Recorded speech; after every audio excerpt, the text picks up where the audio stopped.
қолжетімді, халыққа қолжетімді болып шығып отыр. Қазіргі таңда енді бағасын айтпай ақ қояйын, соңында айтайын, бұрынғы бағадан 4 есе 5 есе арзан болып келіп отыр. Және де составы бойынша 5 есе жоғары болып келіп отыр. Неге?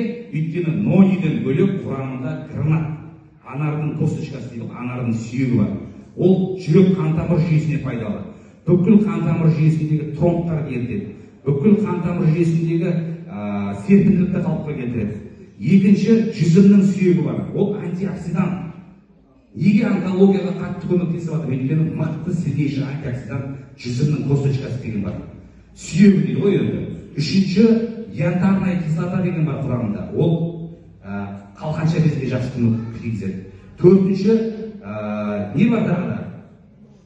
Араларында шыққан кісілерде. Ультрада дымайы бар. Иә, дымайы деген жасартатын, ағзаны жасартатын, не только тері, бүкіл сүйек, шаш, тырнақ, сустав, сүйек дейді, шеміршек дейді, солардың барлығын жасартатын өнім бар. Яғни бұны ішкеннен кейін 3-4 айдың көлемінде сізге сіздің маңыздағы адамдар айта бастайды. Не ішіп жатсың? Что-то өзгеріс бар сенде. Что-то терің өзгерген, шашың өзгерген деген тәрізді нәрселер айта бастайды. Өйткені құрамында дымайя деген ингредиент бар. Тағы да